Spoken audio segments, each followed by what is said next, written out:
السلام عليكم ورحمة الله. أعوذ بالله السميع العليم من الشيطان الرجيم. بسم الله الرحمن الرحيم. الحمد لله رب العالمين، وصلى الله وسلم على نبينا محمد وعلى آله وصحبه أجمعين، ثم أما بعد. سيغيث ما أنظر ركن من أركان الإيمان أو من أصول الإيمان، ألا وهو الإيمان باليوم الآخر. ثركيستين إلان يون ميلا وقومين رغزيس ليس بمؤمن، وإن أريد سمن نرى أن نثل الأخر ثلاغ الحياة بعد الموت، البعث والنشور وأهوال يوم القيامة، الجزاء والحساب، الجنة والنار. وننكر نشمع الحويستي لا يعتبر مؤمن، فلا يكون مؤمنا حتى يؤمن باليوم الآخر. المؤلف رحمه الله ابن أبي زيد القيرواني أسميغ يذكر الإيمان بالقدر خيره وشره، وكذلك الإيمان بالكتب، وكذلك الإيمان بالرسل والأنبياء. انتقل بعد ذلك إلى الإيمان باليوم الآخر فقال: وأن الساعة آتية لا ريب فيها، وأن الله يبعث من يموت كما بدأهم يعودون. ويغ الإيمان إيمان شو إيمان باليوم الآخر. مش ردي للإيمان باليوم الآخر. الإيمان باليوم الآخر يثمر هو الاعتقاد الجازم بوجود حياة أخرى بعد الموت، بما يتضمن فيه البعث والنشور والجزاء والحساب، ثم بعد ذلك إما إلى الجنة وإما إلى النار. أنه نعتقد اعتقاد جازم، نسعى ولا الشك، ونسعى ولا الشك أنه أنا من إيمان جازم أنه ثلاغ الحياة بعد الممات، أنه بعد ما راذي مثيون ثلاغ الحياة ذا شو الحياة هي؟ الحياة سيتن تي غرديلين يوم القيامة، بما يتضمن به من البعث، بل من بعد موته ثبذد البرزخ، من بعد ما راذي مث العبد من مات فقد قامت قيامته. القيامة غيثما ماشي حاشا ماذا ينثنقر، يعني قيامة نثم قررت ما راه ثنقري كيف العباد مرة، بل من مات فقد قامت قيامته. مجرد ذي مثل عبد ذين ذيك شمال العالم يطن، العالم يغني مسقن عالم البرزخ، إلا يرد النث وحيد لخف ويسقن عالم البرزخ. عالم البرزخ وهي كذلك من الإيمان، بسكي وشو هي من الغيبيات. أين رذيل نكي الحاجة ورث نسوالارا ورث الزرارة بعد الموت ثيكي كنا رذيل يوم بعد الموت أميذين يوم القيامة، بل حتى إلى دخول أهل الجنة قجعل ربي لي مولانيس، وإلى دخول أهل النار قس بعض ربي فلس، ويمر من الغيبيات. الغيبية يثمن العلم الغيبية لا يغدي وصفر بين زيس المؤمنين سورة البقرة إلى نستفتح زي سوالي ذو شدنا ألف لام ميم ذلك الكتاب، يعني القرآن الكريم، لا ريب فيه هدى للمتقين. مع ذو شدنا غيثما الذين يؤمنون بالغيب، الذين يؤمنون بالغيب. أمور مرة غيثما أمور غيبيات. فالمؤمن لا يكون مؤمنا حتى يؤمن بكل ما أخبر به الله ورسوله صلى الله عليه وسلم. وريتسيلا المؤمن حاشا ماذا ينقتمن أي نزدنا ربي أي نزدنا غنبير غسلو كان ذي الحاجة وثيق قبل العقل. سمعنا وأطعنا. فالإيمان باليوم الآخر ماذا شوت أنه غادي يعتقد المؤمن أنه بعد الممات ثلا الحياة يطن سلسلة بدود الحياة يطن الحاجة تمزوات عالم البرزخ. عالم البرزخ هي حياة الأموات في قبورهم، الحياة أنا في حياة إما في نعيم إن كانوا مؤمنين، وإما في جحيم إن كانوا كافرين. ما يلاذ المؤمن أسدي في صحر بيق القبر ينس ويتنعم في قبره إلى قيام الساعة حاشا ما تنقردو النيث. ما يلاذ الكافر أثيعذب ربي غزكاينس وإذا العذاب مزوار ويوق ولا تنقردو النيث. ويوم تقوم الساعة أدخلوا آل فرعون أشد العذاب. لا نسوى عذاب غزكاينس لا نسوى عذابا، ولكن مرة قردوني أدخلوا آل فرعون أشد العذاب. فغيثما الساعة قيام الساعة لا يعلمها أو وقتها إلا الله عز وجل. يونري على موقع قردوني يونري على موقع تيريد الآخر فهي أنا قربي سبحانه وتعالى. علم الغيب اختصه الله عز وجل. قل لا يعلم الغيب إلا الله إن الله عنده علم الساعة ضربك نقع من وقرة قردونيث. يسألك الناس عن الساعة قل إنما علمها عند الله. سقسين كد يا محمد في الساعة صلى الله عليه وسلم قاثن قردونيث متى الساعة ويقولون متى الساعة. سقسين كده وقاثن قردونيث الناس ضربك نقع من. ويسألونك عن الساعة أيان مرساها قل إنما علمها عند ربي. الناس العلم ينسوا ربي لا يجليها لوقتها إلا هو.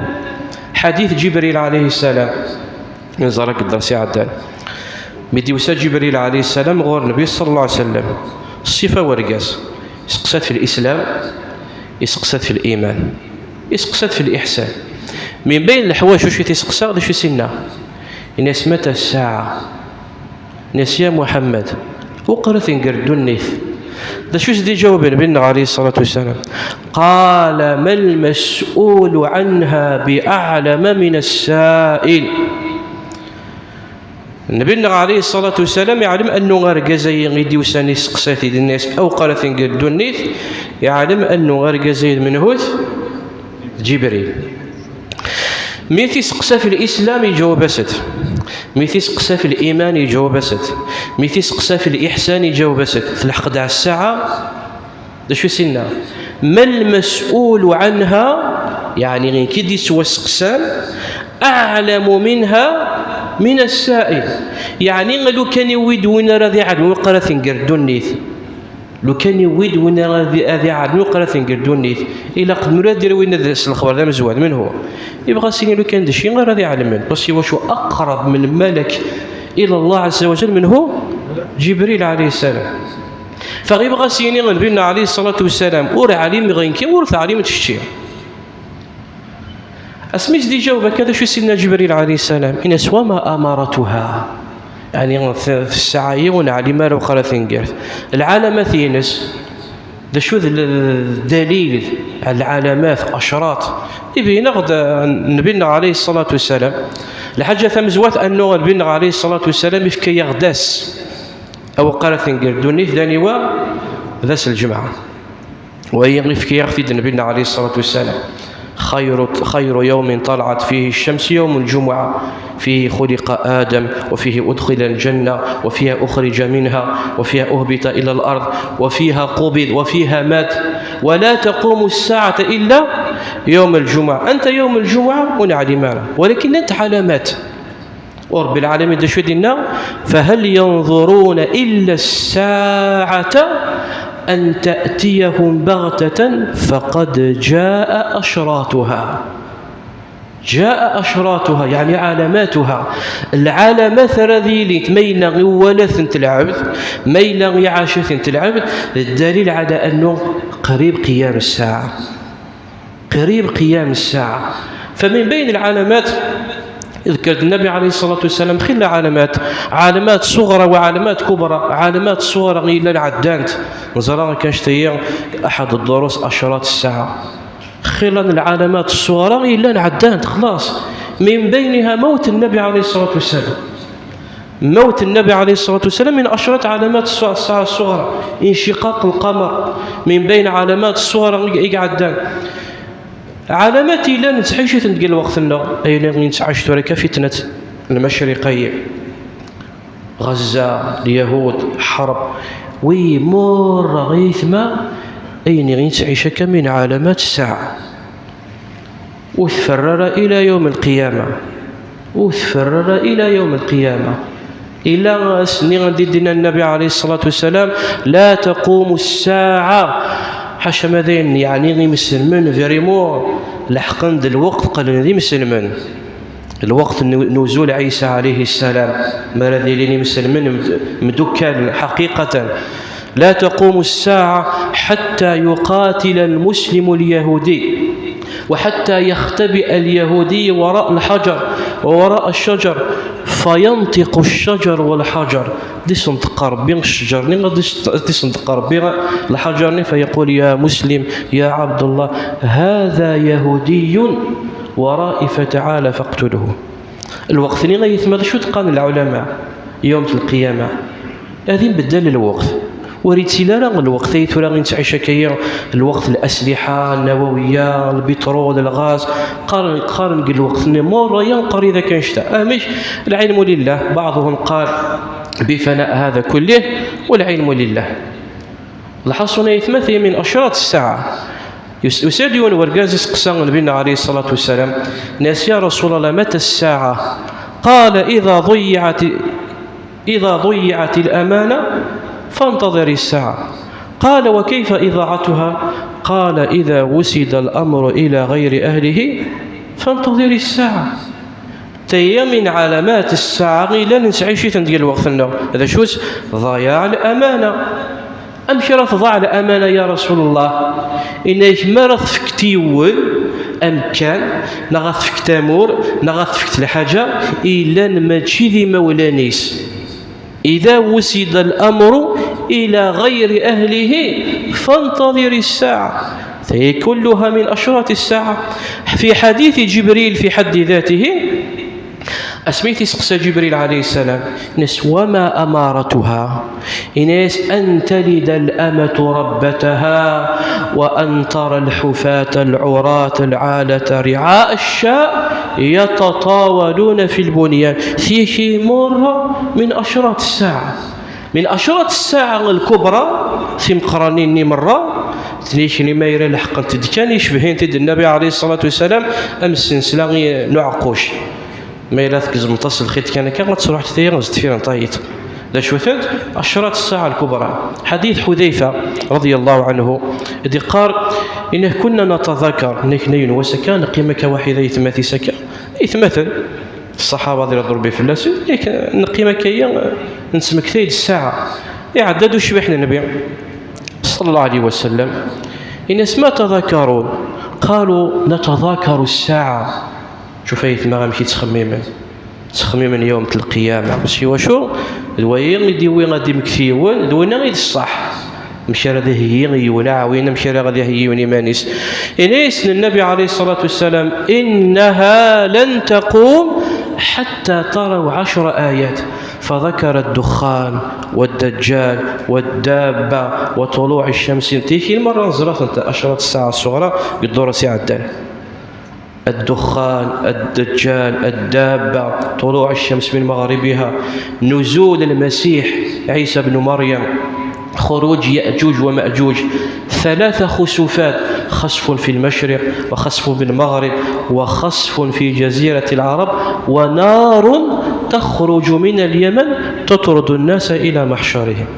مرات في شيء خلاص في علامات الساعة الكبرى شيء يبين فنتي النبي عليه الصلاة والسلام ولكن أوقرث قردني قل لا يعلم علمها إلا الله ذي عند ربي سبحانه وتعالى يجعل. فقال وأن الساعة آتية لا ريب فيها ونسعى ولا ذي الشكين كني غيثمس المؤمنين أنه الآخر ثلا أنه غيلين واس أن درا غادي تسوحسب العبد. واليوم الإيمان باليوم الآخر يثمى غادي يتضمن فيه البرزخ ويتضمن فيه البعث والنشور والحساب والجزاء والميزان تيجيك الأهوال يوم القيامة.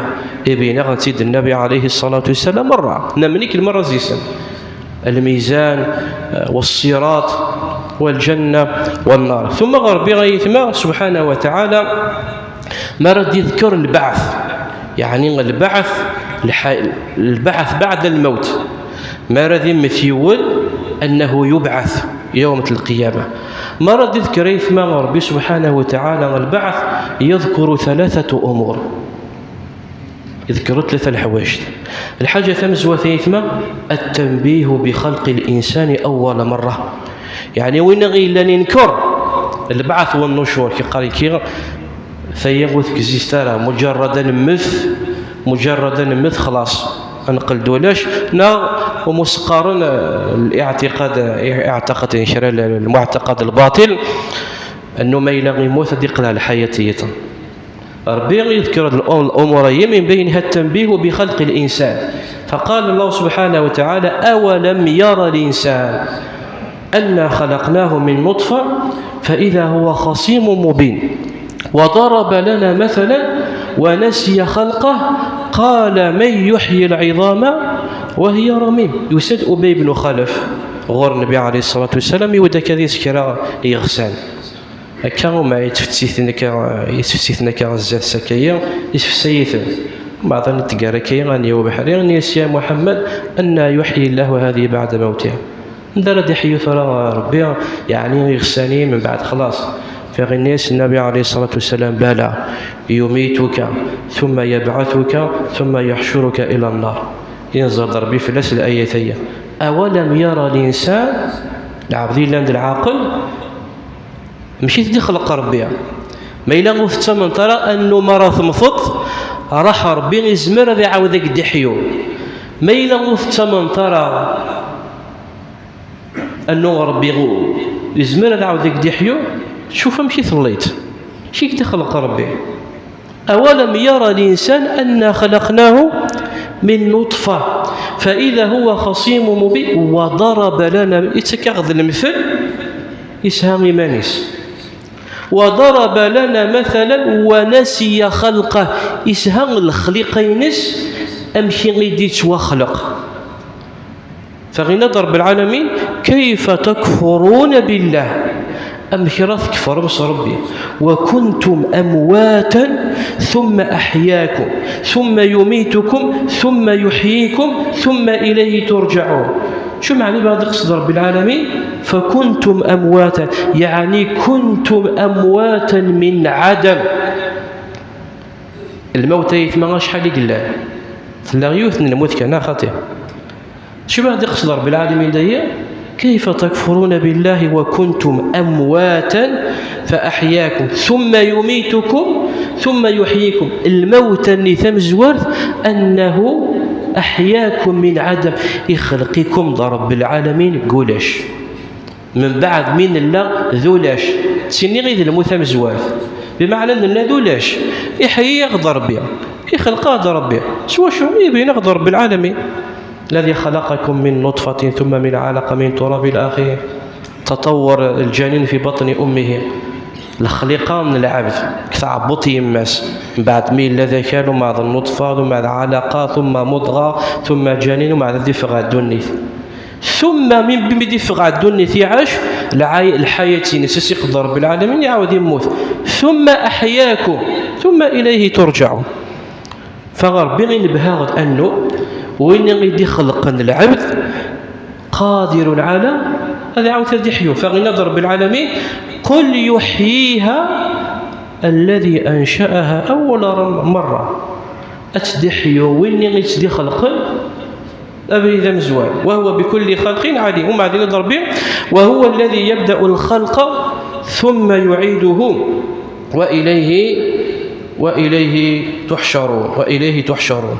الأمر الثاني غيثما يذكر بالعالم كذلك ما راد يذكر البعث والنشور، التنبيه بإحياء الأرض بعد موتها. يتنبيها غد أنه ربي سبحانه وتعالى يحيون القاعة من بعد ما تمث، من بعد ما تكاو القاعة، من بعد ما تلي تموت ولا شمال ولاش الحياة زيس ذين تموت القاعة القوة ولا شمال تشقق القاعة ني تموت ولاش الحياة في القاعة ني. فغنى رب العالمين في كيغذ المثل قال: ومن آياته أنك ترى الأرض خاشعة فإذا أنزلنا عليها الماء اهتزت وربت إن الذي أحياها سمارة تغريد الهواء القاعني من بعد ما تموت. تعاود تحيود القاعني، تعاود تحيود، تعاود دماغي الحشيش، دماغي الحشيش ني غير دماغي انا كان الخضره ني كان ذي البهاء ني ذي النظره ني ذي الشبح من بعد مره تسلط على القاعني ثلاث كاو ذولاش ثلا فرغا ثلا تقلت ورغ ومن بعد تغريد الهواء وتعاود تحيود وتسمع تسمع غير الحشيش ني كان الطبيعه ني ذي الخضره ني كان إنه ثيّ وإني غيدي حيان القاعية دون رد حيون العاف. فقال سبحانه وتعالى: إن الذي أحياها لمحيي الموتى إنه على كل شيء قدير. ثم كذلك يتم الأمر الثالث التنبيه بخلق السماوات والأرض وهو أعظم من خلق الناس. أنه يتنبه غض رب العالمين أنه الخلق غينوان ذو القيعان ذي الكونية هو أعظم من خلق الناس. فغنى رب العالمين: والله الذي أرسل الرياح فتثقل رب العالمين لخلق السماوات والأرض أكبر من خلق الناس. يخلق رب العالمين العباد فغنيك لخلق غينوان ذي القيعان أكبر من خلق الناس ولكن أكثر الناس لا يعلمون. بعد الأذان إن شاء الله. بسم الله والصلاة والسلام على رسول الله، ثم أما بعد. وقال الله عز وجل: أولم يروا أن الله الذي خلق السماوات والأرض قادر على أن يخلق مثلهم. ماذا ذي نوان ذي القيعان إلا أعظم أكثر من خليقة العبد، فالدليل على أن رب العالمين قادر على أن عاود يحيو العباد، قادر على أن يخلق مثله. وقال الله عز وجل: أأنتم أشد خلقا أم السماء بناها. شو الأهمية الإيمان باليوم الآخر؟ الفرق رذيلين لير المؤمن يكتمن أنه في الله الآخر اعتقاد جازم سعى يقين ورسعى ولا ذي الشك أنه الآخر فيا في جزيستي تامن أنه الآخر في الله مقارنة بالكافرين لن نريد تامنا لا قال كنت جزيستنا الآخر فيا. شو الأهمية؟ شو الفرق؟ إلا يونسعى الهدف أو شو يخدم إلا يونس عيشة من الحيوان وريسعى الهدف. فالعبدية ماذاك الدنيا دائما وين غيلاني خطتي كلش يسطر يسعى الهدف أواش راضي يوط أواش راضي يخدم هذا يخدم بانتظام.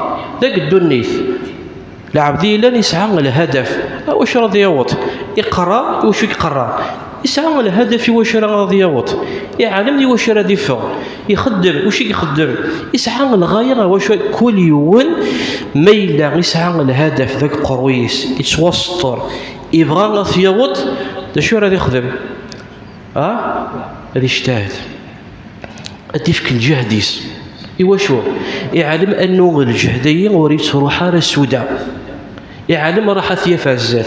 فالمؤمن يكتمن أنه في الله لا خرف إلا يون مسقارن يوم الحساب والجزاء يونوس أندنا غادي بدياري فاسن رب العالمين أثي جازيس الجنة ما إلا غيخدم الخير في جازيس ستمس ما إلا ذا العبد إلا يفغوا برضا ربي. فغسما غادي يخدم هذه العتاب غادي يطوع ربي وغادي يخدم الصالحة يعلم أنه الصلاح مرة غادي يخدم كان أثياف ربي يوم القيامة. غسلوا كان ذي تظلم قد النيث وتظلم من العباد وتعدين في الناس وتخدم نين راس خدمن ومع ذلك يقع تجور الله لا خاف خضعتي ذاك الدنيث، ظلمتي ذاك الدنيث، تعضت في ذاك الدنيث، وكسمير غالا ذاك الدنيث، شيلا ودا تسعيد القراط، وزمر غالا تعدي في الله، تصعيد. لو كانوا لاش الاخر فين غندير هذه العدل، ولاش العدل اراذين امقران انشتن العدل يوم القيامه، انشتن راد بدن العباد يري فسن رب العالمين يحكم به بالعدل التام، إلا العدل ذاك التنيث، ولكن ليس عدل التام. البشر يزمر يخطئ يزمر يصيب، يزمر راضي غلط يزمر يصيب، ولكن العدل التام أرادين يوم القيامة. فغل العبد راضي يخدم الصالحة كي يمد الصح، أذن عاد سابق أخذ المغل الصلاح أخذ المغل الخير، ولكن على المغل الصلاح اللي غثف غير فسن رب العالمين أي جزيل ربي إن شاء الله على الجنة. وبالمقابل ما يخدم سي ونين ديرين غادي يصبر وسيني أن ملاقى يري فسن رب العالمين. بمقارنة الكافر يثمق ويسعى للهدف، يسعى يشد النيث كان أذ يخدم البوسيبل يدو النيث كان، وربي غنزدي فيك شي يزدك الدو النيث كان، وربي ذا شو دينا ويوم يعرض الذين كفروا على النار أذهبتم طيباتكم في حياتكم الدنيا واستمتعتم بها. الخير والمار في غيركم في ديك الدنيا. حتى الكافر يثمى الكافر لان الكفار لان أكنيس قارن خدمة من الصلاح. حتى الكفار لان ويشيك تصديقون ويشيك تعيوينان ويشيك يخدمون الخير، لان من الكفار قل عمل الخير غيثمى خير مسلمان خير مسلمان يسقم سيكوجيلان يخدم دار بأكملها خاص سيكوجيلين كان نتغيني تكفيلان نتغيني دعيما ذا العمل كنسقان ذا الخير ذا مقرار، ولكن الخير نغي يخدمك ندير ثياف يوم القيامة يتسفك الصدر بذاك الدنيث، يتخلي صدر بذاك الدنيث، يتسفك الصدر بغشينز ذاك الدنيث يوم القيامة وريتسافلوا إلى الكلام العبدية إلا المشيد المؤمن تسافلوا إلى الكلام ذاك الدنيا تزدفك مرة مرض يوم القيامة ذا شو سيني ربي أذهبتم طيباتكم في حياتكم الدنيا واستمتعتم بها الساعة اليوم تجزون عذاب الهون بما كنتم تستكبرون في الأرض بغير الحق وبما كنتم تفسقون.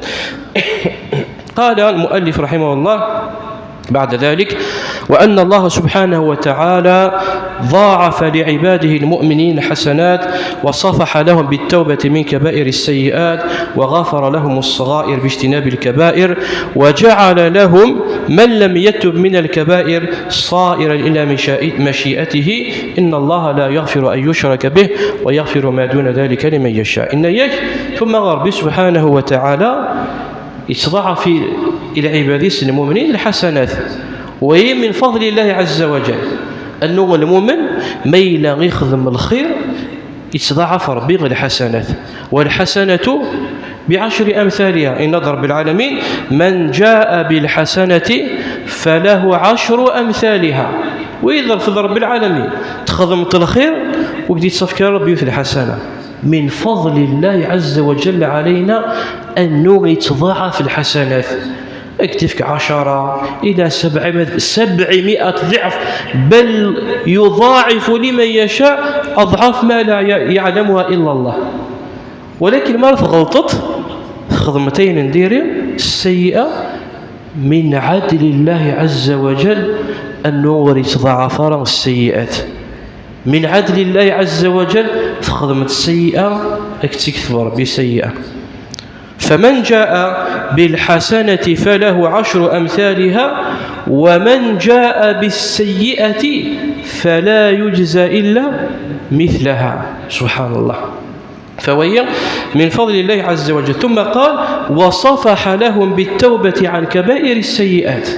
كبائر السيئات، الكبائر يثمر الفرق بين الكبائر والصغائر أن الكبائر كلما له حد، أي نغيلا يسعى الحد يسعى القصاص تعتبر كبيرة من الكبائر.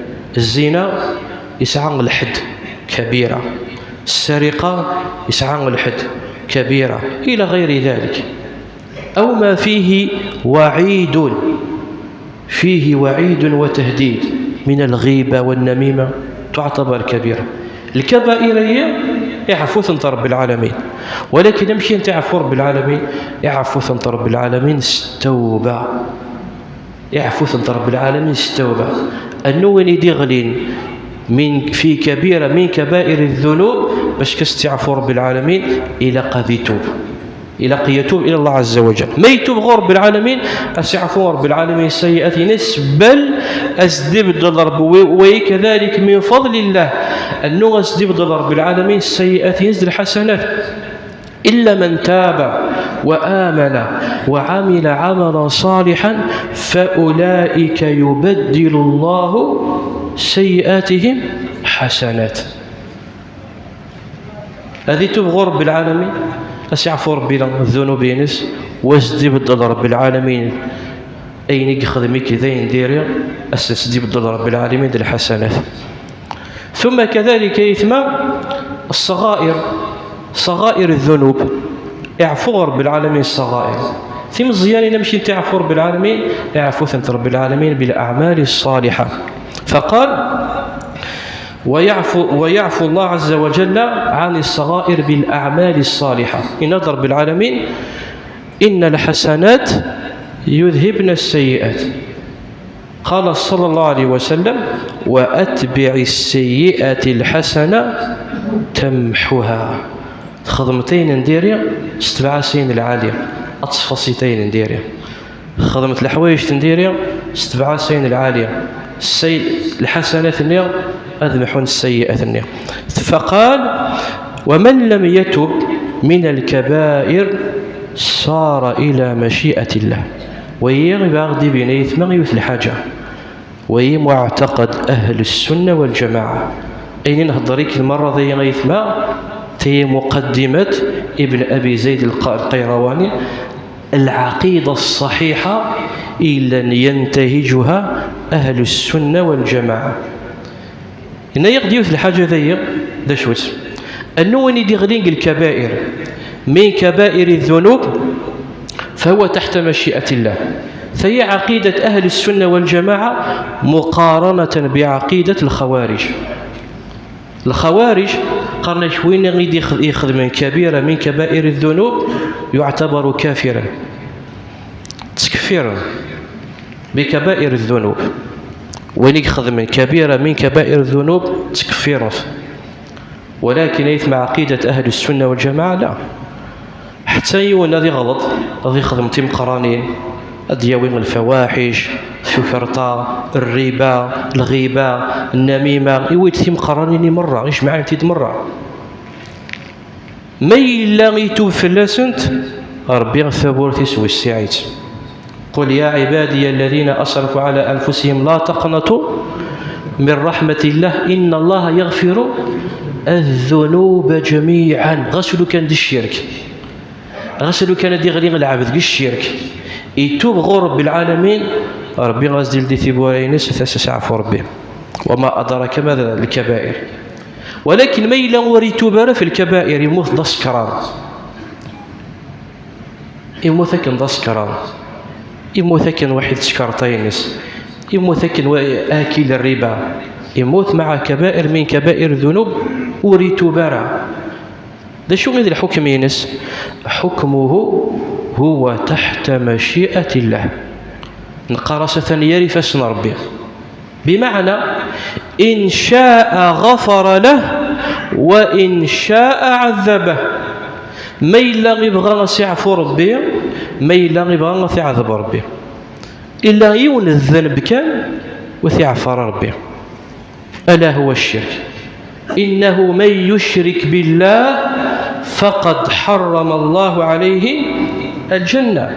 إن الله لا يغفر أن يشرك به ويغفر ما دون ذلك لمن يشاء. ما دون الشرك ما إلا يموت يول دون الشرك يموت موحد، يموت قال أشهد أن لا إله إلا الله يعبد ربي. وإن كان اختمر ثيكني السيد عبد القادر الجيلاني في كيد الدريا كذا وكذا أمور شركيات، ولكن العبد المسكين يغوض الشيطان ويرشو الحكم يلس تحت مشيئة الله، إن شاء عذبه وإن شاء غفر له.